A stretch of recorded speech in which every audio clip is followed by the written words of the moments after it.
되는 시간 인투 라이프 소그룹 나눔을 위한 퍼듀교회 팟캐스트 지금 시작합니다. 새벽 2시쯤에 그 텅 빈 랩실에서 홀로 모니터만 뚫어줘라 들여다보면서 데이터 정리해 보신 적 다들 있으시죠? 아, 퍼듀에 계신 분들이라면 아마 일상일 겁니다. 그쵸. 아니면 뭐 하루 종일 육아랑 집안일에 막 치여가지고 기진맥진한 상태로 있다가 아이가 겨우 잠든 후에야 거실 소파에 진짜 쓰러지듯 앉아본 적 있으실 거예요. 네, 일종의 번아웃이죠. 맞아요. 겉으로는 우리가 매일 주어지는 역할들을 되게 훌륭하게 뭐 억지로라도 해내고는 있는데 속으로는 내가 지금 잘 살고 있는 걸까? 약간 이런 깊은 공허함을 느껴본 적이 있다면 오늘 저희가 나눌 이야기에 꼭 주목해 주셨으면 좋겠습니다. 안녕하세요. 말씀이 삶이 되는 시간 인투 라이프입니다. 네, 반갑습니다. 간사님, 오늘 우리가 이 자리에서 아주 흥미로운 자료들을 한데 모아서 좀 깊이 들여다보려고 하잖아요. 네, 맞습니다. 오늘 들여다볼 텍스트들이 꽤 다양하죠. 현대 학계나 직장 사회의 그 번아웃을 분석한 사회학 논문도 있고요. 또 창세기에 등장하는 인물에 대한 아주 깊이 있는 신학적 주석, 그리고 하이델베르크 교리문답, 마지막으로 우리 퍼듀 공동체에 속한 연구원분들이랑 가족들이 직접 적어내려간 되게 솔직한 저널 기록들까지. 사실 얼핏 보면 이 자료들이 되게 이질적으로 보일 수 있거든요. 그렇죠. 사회학이랑 창세기가 무슨 상관인가 싶기도 하고요. 근데 이 자료들을 하나로 관통하는 거대한 질문이 하나 있습니다. 그게 뭐냐면 과연 우리는 지금 무언가 열매를 맺기 위해서 억지로 내 힘을 쥐어짜내고 있는가? 아니면 생명의 근원에 자연스럽게 연결되어 있는가? 바로 이 지점입니다. 억지로 만들어내는가? 아니면 자연스럽게 연결되어 있는가? 네, 우리가 방금 쭉 펼쳐놓은 이 자료들을 나란히 놓고 분석해보면요. 현대인들이 공통적으로 호소하는 아주 뚜렷한 증상이 하나 발견되거든요. 그게 어떤 증상이죠? 바로 인지 부조화입니다. 인지 부조화? 네, 우리 퍼듀 공동체 분들의 저널 기록들을 꼼꼼히 보면 이게 아주 명확하게 나타납니다. 주일 예배에서는 다들 하나님이 내 삶의 유일한 공급자이십니다. 이렇게 교리를 완벽하게 이해하고 또 진심으로 고백하거든요. 그렇죠. 거기서 거짓말하는 분들은 없으니까요. 맞습니다. 그런데 당장 월요일 아침이 밝고 지도 교수님과의 랩 미팅이 시작되거나 아니면 비자 갱신 문제, 막 직장에서 승진 압박 이런 게 눈앞에 닥치는 순간 그 신앙적인 원리들이 현실이랑 철저하게 단절돼 버리는 거예요. 너무 공감돼요. 저널에 남겨진 그 고백들을 저도 읽어봤는데 그 절박함이 막 문장 너머로 그대로 전해지더라고요. 네, 불안감에 쫓기다 보니까 은혜보다는 당장 눈앞에 데이터 하나, 스펙 한 줄에 내 생존을 전부 걸어버리는 거죠. 맞아요. 머리로는 다 알겠는데 내 삶의 현장, 그 치열한 곳에서는 말씀이 한없이 멀게 느껴진다는 게 너무 뼈아픈 현실이잖아요. 사실 저희 같은 유학생이나 연구원들 혹은 치열하게 막 사업이나 직장 생활 하시는 분들은 당장 눈에 보이는 성과를 내지 못하면 진짜 내 자리를 잃을지도 모른다는 그 공포가 뼛속 깊이 박혀 있거든요. 아주 현실적인 두려움이죠. 그러니까 평안이나 은혜 같은 보이지 않는 가치보다는 결국 당장 내 손에 확실히 쥐어지는 어떤 결과물, 논문 실적 이런 거에 매달릴 수밖에 없는 게 솔직히 우리의 진짜 모습이잖아요. 네, 그런데 여기서 이 현상을 분석한 사회학 논문이 지적하는 굉장히 중요한 대목을 좀 짚고 넘어가야 합니다. 사회학적인 분석이요? 많은 분들이 일상에서 방금 말씀하신 그런 괴리감을 느낄 때 보통 결론을 어떻게 내리냐면 내가 요새 기도를 좀 덜해서 그래. 아니면 내 신앙심이 너무 얕아서 그래. 이렇게 개인적인 자책으로 끝내버리거든요. 저도 약간 회개 기도하고 끝내는데 그게 아닌가요? 네, 이건 단순히 개인의 영적인 게으름이나 신앙심 부족 문제로만 볼 게 아니라는 겁니다. 현대사회, 특히 우리 여러분이 속해 있는 극도로 경쟁적인 학위 과정이나 이 자본주의적 직장 구조 자체가 끊임없이 너의 존재 가치를 너의 성과로 스스로 증명해내라고 강요하고 있거든요.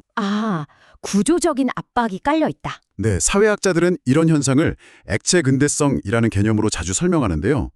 모든 게 막 고정되어 있지 않고 불안정하게 끊임없이 변하는 세상이니까 오직 가시적인 내 성과만이 나의 안전을 보장해 줄 거다. 이렇게 믿어버리는 인간 본연의 방어 기제가 작동하는 겁니다. 와, 내 존재 가치를 스스로 증명해야 한다는 그 압박감이 우리의 방어 기제를 자극한다는 분석, 이게 진짜 너무 현실적으로 훅 다가오네요. 그렇죠. 근데 간사님, 제가 이 자료들 보면서 진짜 소름 돋았던 게 이 현대적인 불안 그리고 성과주의적인 심리 구조가 수천 년 전 그 창세기에 기록된 한 인물의 심리 상태랑 완전히 똑같다는 거였어요. 야곱 이야기 말씀이시군요. 네, 오늘 우리가 깊이 살펴볼 그 신학 수석의 주요 분석 대상인 야곱이요. 솔직히 옛날 사람인데 어떻게 우리랑 똑같나 싶었거든요. 신학적 텍스트들을 분석해보면 야곱을 단순히 고대 중동의 어떤 족장 중 한 명으로만 그리지 않습니다. 그럼요. 철학적인 용어로 말하면 극단적인 자율성, 오토노미를 추구하는 인류 보편의 모습을 완벽하게 대변하는 인물로 보는 거죠. 자율성이라면 내 맘대로 하겠다 이런 건가요? 그러니까 자기 인생의 통제권을 온전히 자기가 꽉 쥐고 무조건 자기 힘으로 결과를 쟁취하려는 그런 삶의 구조입니다.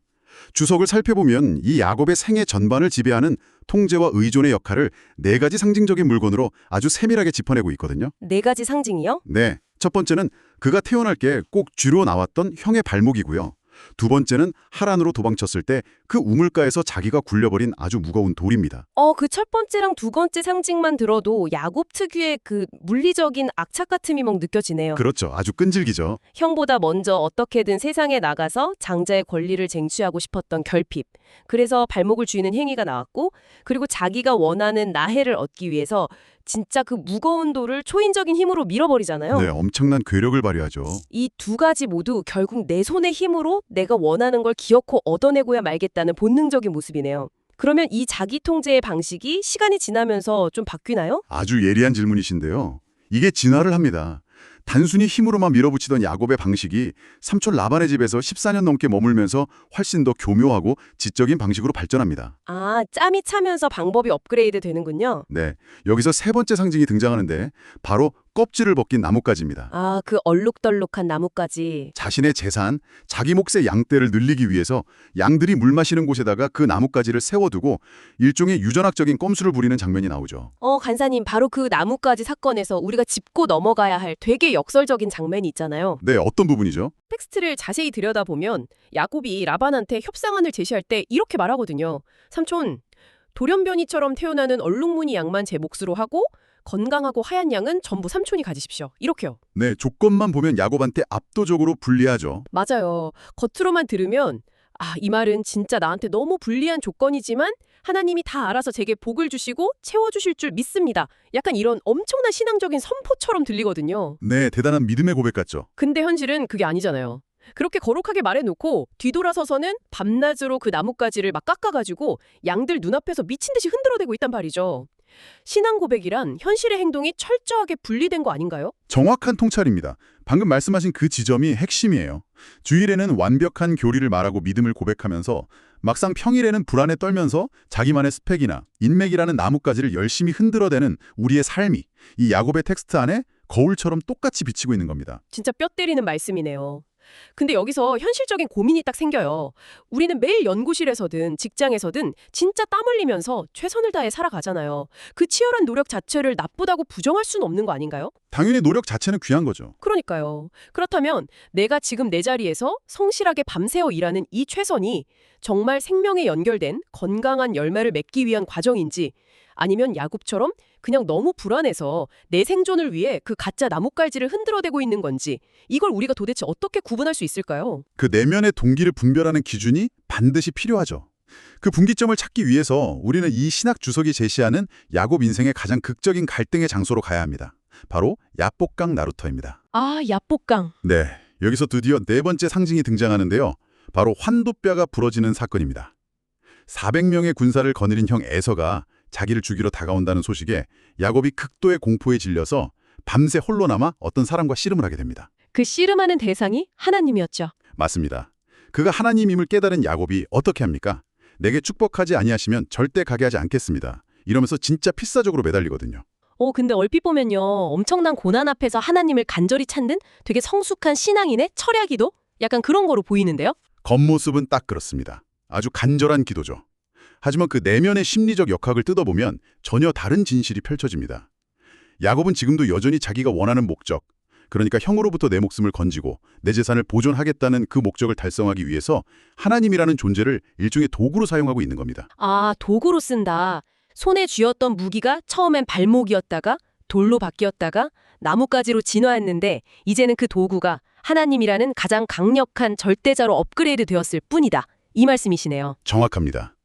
두 다리로 땅을 굳게 딱 딛고 서서 여전히 내 인생의 방향키는 내가 쥔 채로 하나님마저 내 마음대로 통제하려는 이기적인 자율성의 극치인 셈이죠. 하나님이 결국 그의 환도뼈를 부러뜨리신 진짜 이유가 여기에 있습니다. 환도뼈라는 게 정확히 어떤 의미인가요? 대퇴골반 관절인데요. 이게 인간이 직립보행을 하고 두 다리로 스스로 서 있게 만드는 가장 핵심적인 중심축입니다. 이 뼈가 부러졌다는 건 단순히 육체적으로 좀 다쳤다 이런 수준이 아니에요.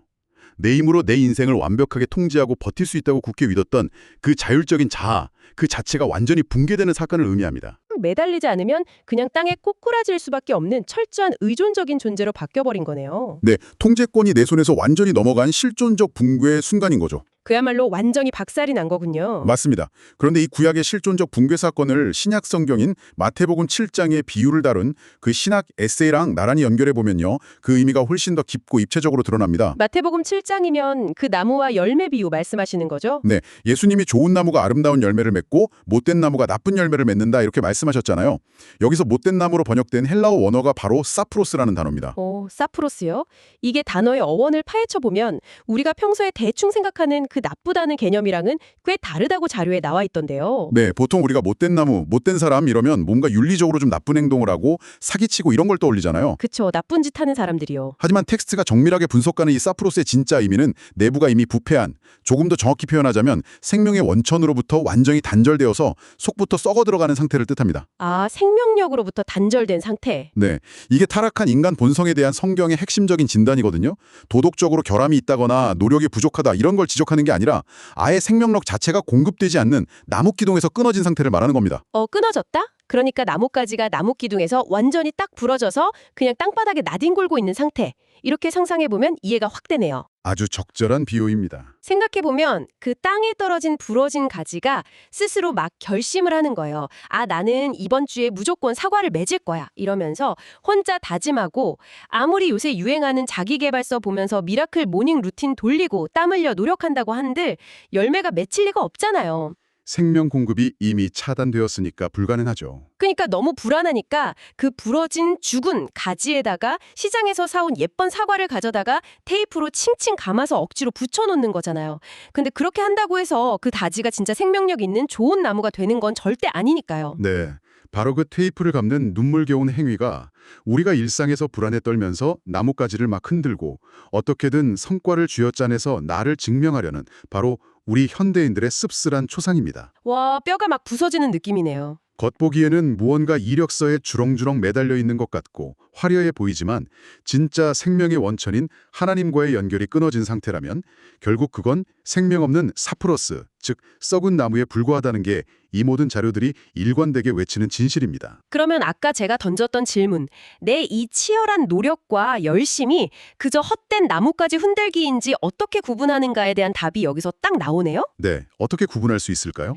내 열심의 결과물이 그럴듯한 네이처지 논문 실적이나 빵빵한 통장 잔고라는 테이프로 억지로 갖다 붙인 가짜 사과인지 아니면 생명에 연결되어서 자연스럽게 피어난 열매인지는 결국 내가 지금 뿌리이신 하나님과 존재적으로 연결되어 있는가, 오직 이거 하나를 보면 알 수 있다는 거네요. 완벽한 정의입니다. 근데 간사님, 이 끊어진 상태, 이 사프로스의 끔찍한 절망에서 우리는 대체 어떻게 벗어날 수 있는 걸까요?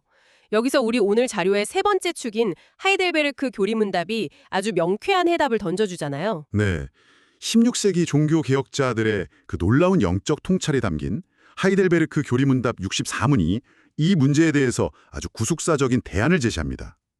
문답이 먼저 이런 날카로운 질문을 던지거든요. 네. 우리가 오직 은혜로만 구원을 받는다고 하면 사람들이 나태해지거나 굳이 선한 열매를 맺으려고 노력하지 않아도 된다고 생각하지 않겠습니까? 이런 질문입니다. 언뜻 들으면 되게 합리적인 반론 같아요. 은혜로 다 구원받으면 굳이 내가 열심히 살 필요가 있나? 이런 마음이 들 수 있잖아요. 그렇죠. 하지만 이 질문에 대한 교리문답의 답변이 진짜 압권입니다. 결코 그렇지 않습니다. 참된 믿음으로 그리스도와 하나 된 사람은 감사의 열매를 맺지 않을 수 없기 때문입니다. 이렇게 선포합니다. 열매를 맺지 않을 수 없다. 와, 이 강한 이중부정의 표현이 주는 묵직함이 엄청나네요. 열매를 맺기 위해서 우리가 어떤 조건을 갖추고 쥐어짜야 한다는 게 아니라 그냥 구조적인 필연성을 이야기하고 있는 거잖아요. 네, 신학적인 용어로는 이걸 그리스도와의 존재론적 연합이라고 부릅니다. Union with Christ죠. 아, 존재론적 연합이요? 부러져서 죽어가던 가지가 생명나무이신 예수 그리스도께 다시 완벽하게 접붙여졌다면, 그래서 그 깊은 뿌리로부터 생명의 수액이 콸콸 공급되고 있는 상태라면 열매를 안 맺는 게 오히려 불가능하다는 아주 강력한 불가능성의 선언인 겁니다. 안 맺는 게 불가능하다. 네, 그러니까 열매라는 건 내가 밤새워 애쓰고 스펙 쌓아서 만들어내는 쟁취의 대상이 아니라는 거예요. 생명에 제대로 연결만 되어 있으면 지극히 자연스럽게 내 삶으로 흘러나오는 결과물이라는 거. 이게 바로 복음의 위대한 원리입니다. 노력이 아니라 연결이 먼저다. 제가 이 구절을 딱 이해하고 나니까 오늘 살펴볼 그 마지막 자료, 우리 퍼듀어 공동체의 저널 기록 중에 한 가지 에피소드가 있었잖아요. 그게 완전히 새로운 관점으로 훅 다가오더라고요. 최근 우리 지역 사회에서 되게 잔잔하게 화제가 됐던 이웃집 미국 목사님 사모님 이야기 말씀이시죠? 네, 맞아요. 사실 이 사모님이 진짜 대단하신 분이거든요. 그 넓은 텃밭 다 일구시고 심지어 자기 집 데크 공사까지 직접 뚝딱뚝딱 하시면서 사역까지 감당하시는 그야말로 눈코 뗄 새 없이 하루를 분 단위로 쪼개 사시는 분이잖아요. 미국 분들 중에 진짜 부지런한 분들 많죠. 근데 그분이 자신의 저널에 남긴 고백이 이렇습니다. 우리가 물질의 11조만 떼어드릴 게 아니라 나에게 주어진 시간의 10분의 1도 하나님께 온전히 떼어드려야 합니다. 이렇게요. 시간의 11조라? 이거 진짜 현대인들의 그 빡빡한 시간 관리 개념을 완전히 뒤집어엎는 굉장히 도발적이면서도 심오한 영적인 통찰이거든요. 진짜 충격이었어요. 근데 보통 교회에서 시간에 11조 해라 이런 말을 들으면 하루 24시간 중에 10%니까 2.4시간을 책상에 딱 앉아서 성경책만 무조건 읽어야 한다. 이렇게 좀 기계적인 적용으로 오해하기가 쉽잖아요. 맞아요. 저도 처음엔 또 무슨 종교적인 루틴을 더 추가하라는 건가 싶어서 약간 숨이 막혔거든요. 근데 그 사모님의 실제 의도는 아예 차원이 달랐습니다. 어떤 의미였죠? 자기 통제력으로 하루 일과를 100% 아주 빽빽하게 채워넣는 그 빈틈없는 계획표 너머에 하나님이 내 삶에 언제든 불쑥 개입하실 수 있는 여백의 시간 10%를 일부러 남겨두겠다는 선언이었어요. 100%를 채우지 않는다? 네. 길을 바쁘를 가다가 우연히 도움이 필요한 이웃을 마주쳤을 때, 아니면 누군가 지금 당장 깊은 대화랑 위로가 좀 필요해 보일 때 내 스케줄표가 망가지는 걸 두려워하지 않고 기꺼이 그 빈 시간을 그 사람한테 내어주는 겁니다. 한마디로 하나님이 내 삶에 들어와서 언제든 속삭이실 수 있는 연결의 틈을 딱 만들어두는 거죠. 와, 이거야말로 우리가 초반에 다뤘던 그 사회학 논문에서 지적한 현대인의 강박, 그 성과주의의 틀을 완벽하게 해체하는 놀라운 실천이네요. 그쵸. 완벽한 해체죠. 우리들은 사실 내 스케줄을 1분 단위로 다 통제하고 최적화해야만 겨우 안심하잖아요. 단 10분이라도 공백이 있으면 나 남들보다 뒤처지는 거 아니야? 이러면서 불안감에 시달리고요. 맞아요. 뭔가 안 하면 죄책감 들잖아요. 근데 그 사모님의 고백은 내 시간과 삶의 성과를 내가 100%다 통제하겠다는 그 야곱의 자율성, 그 나뭇가지를 스스로 다 꺾어버린 겁니다.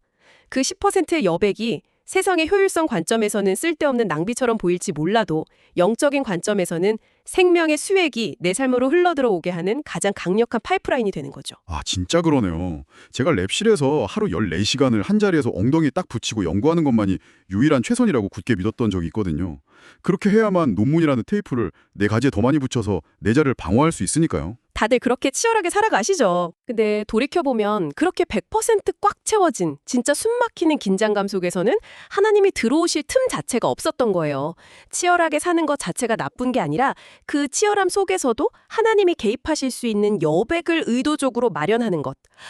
그게 결국 테이프로 가짜 사과를 붙이는 삶에서 벗어나서 진짜 생명의 수액을 공급받아 열매를 맺는 비결이었구나. 이걸 지금 확 깨닫게 됩니다. 네, 우리가 검토한 다른 자료들, 시편 1편이나 호세아서에 나오는 그 시적인 은유들도 정확히 지금 말씀하신 같은 방향을 가리키고 있습니다. 그는 시냇가에 심은 나무가 철을 따라 열매를 맺으며 시냇가에 심은 나무. 여기서 복 있는 사람은 무언가를 막 미친 듯이 생산해내는 공장이 아니에요. 보이지 않는 생수의 근원 쪽으로 그냥 묵묵히 뿌리를 깊게 뻗어내리고 쉬고 있는 사람입니다. 여러분, 복음이 우리에게 던지는 가장 해방감 있는 선포가 뭔지 아십니까? 뭔데요? 우리는 그리스도 안에서 이미 좋은 나무로 완벽하게 접붙임을 받았다. 바로 이 사실입니다. 여러분은 더 이상 내부가 부패한 그 사프로스의 썩은 나무로 남아있지 않다는 아주 확고한 존재론적인 선언인 거죠. 와, 이미 좋은 나무를 접붙임을 받았다. 이 말이 진짜 매일 아침 눈 뜰 때마다 내가 가치 있는 존재라는 걸 성과로 증명해내야 한다는 그 압박감에 시달리는 유학생들이랑 직장인들에게 이보다 더 강력하고 눈물 나는 위로의 선포가 있을까요? 최고의 위로죠, 사실. 내 힘으로 아등바등 열매를 만들어내지 않아도 그냥 든든한 나무에 가만히 붙어있기만 하면 수액은 알아서 자연스럽게 흘러들어와서 나를 살려낸다는 이 진리가 진짜 영혼의 자유를 주는 것 같아요. 네, 그렇기 때문에 우리는 이번 주에 각자의 삶의 자리로 돌아가서 아주 작지만 구체적인 실험을 하나씩 해볼 수 있습니다. 어떤 실험이죠? 끊임없이 불안해하면서 무언가를 통제하려고 나뭇가지를 막 깎고 흔들어대던 그 손에서 이제 힘을 스르륵 빼보는 겁니다. 그리고 주님과의 연결을 회복할 수 있는 작은 틈, 여백의 자리를 하루 중에 딱 하나만 마련해 보는 거죠. 진짜 좋네요. 예를 들면 아침에 눈 뜨자마자 막 숨막히게 이메일 확인하고 슬랙 메시지 체크하던 그 루틴을 잠시 멈추고 아주 짧게라도 말씀 묵상하면서 하루를 조용히 여는 것. 아니면 오늘 하루의 빡빡한 계획표 안에 누군가의 갑작스러운 부탁이나 예기치 않은 대화에 기꺼이 내 스케줄을 내어줄 수 있는 그 의도된 비효율의 시간을 일부러 좀 남겨두는 것. 이런 것도 아주 훌륭한 실천이 될 것 같아요. 맞습니다. 그 의도된 작은 틈, 그 빈 공간을 통해서 내가 억지로 쥐어짜낸 결과물이 아니라 생명의 튼튼한 연결망 안에서 피어나는 진짜 감사의 열매들을 여러분이 일상 속에서 아주 풍성하게 경험하시기를 진심으로 바랍니다. 네, 오늘 우리는 진짜 방대한 자료들, 신학, 사회학, 그리고 우리 이웃들의 생생한 삶의 기록들까지 다 엮어서 노력이 아니라 연절이 먼저다. 이 주제를 아주 깊숙하게 들여다보았습니다. 이제 오늘 대화를 슬슬 마무리하면서 지금 이 방송을 들으시는 여러분의 일상에 잔잔하지만 묵직한 파문을 일으킬 도발적인 질문 하나를 남겨드리고 싶습니다. 네, 어떤 질문이죠? 오늘 하루 만약에 내가 내 스케줄표를 100% 완벽하게 통제하고 모든 효율을 쫙 끌어올려서 진짜 뛰어난 성과를 냈다고 칩시다. 세상은 당연히 그걸 보고 성공이라고 박수를 치겠죠. 네, 아주 칭찬받을 일이죠, 세상에서는. 하지만 반대로 만약 우리가 의도적으로 내 시간에 약간의 여백을 좀 남겨두고 때로는 바보같이 비효율을 감수하면서까지 누군가에게 기꺼이 내 시간과 에너지를 툭 떼어내어 준다면 세상의 기준에서는 뭔가 미완성이고 좀 뒤처진 것처럼 보일 수 있잖아요. 네, 무능력해 보일 수도 있죠. 그런데 이 극도로 경쟁적인 현실 속에서 우리가 무언가를 100%다 채우지 않고 미완성으로 남겨두고도 전혀 불안해하지 않는 그 평안함. 사실 그 평안함 자체가 오히려 세상 사람들에게 던질 수 있는 가장 충격적이고 강력한 복음의 증명은 아닐까요? 와, 미완성을 견디는 평안함이 곧 증명이다. 너무 날카로운 통찰입니다. 청취자 여러분, 여러분의 뿌리는 지금 쉼없이 덜그럭거리며 돌아가는 성과주의의 기계에 연결되어 있습니까? 아니면 조용히 생명수를 콸콸 내어주는 시냇가 쪽으로 깊이 뻗어 있습니까? 오늘 밤 꼭 스스로에게 물어봐야 할 질문이네요. 말씀이 삶이 되는 시간 Into Life. 오늘 저희가 준비한 깊은 대화는 여기까지입니다. 고단했던 오늘 하루, 그 억지로 막 쥐고 흔들던 피곤한 나뭇가지를 이제는 편안하게 내려놓으시고 생명에 깊고 고요하게 뿌리 내리는 참 평안한 밤 되시기를 바랍니다. 저희는 다음 시간에 다시 찾아오겠습니다. 감사합니다. 감사합니다. 평안한 밤 되십시오.